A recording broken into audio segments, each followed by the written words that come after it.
कलाहांडी जिलार संगठन दायित्व माननीय पूर्वतन मुख्यमंत्री दलर सुप्रीमो नवीन पट्टनायक देते तेणु सीटा को ठीक भाव में मत निभाइबा पड़ो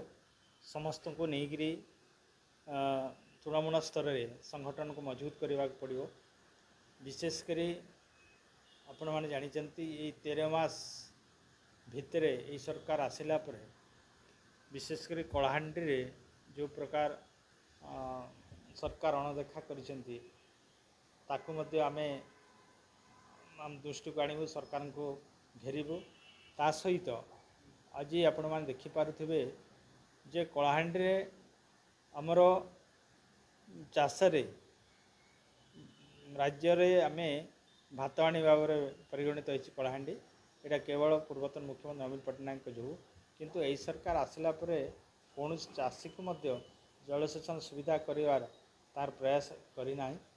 विशेषकर एवं जो चाषी भाई माने धान बिकापी जो रजिस्ट्रेशन कर बहुत हैरान हरकत होती अनेक चाषी बाद पड़ुंट तेणु यही सब जिनिस गुड़ाक आम निहाती भाव में आगामी दिन में मुदा करूँ एवं सरकार को घेरबू एवं लोकों आम लड़ाई करूँ एवं विशेषकर कलाहांडी रे जहाँ जहाँ दरकार आमर संगठन तार उपर मु निहाती भाव में कार्य करी पंचायत स्तर आरंभ करी ब्लॉक एवं जिला पर्यंत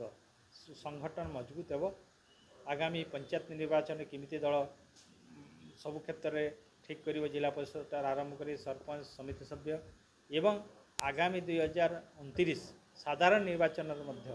आमर कलाहांडी जिलार सबु विधायक केमती निर्वाचित आसवे से आम दल तरफ आम निहाती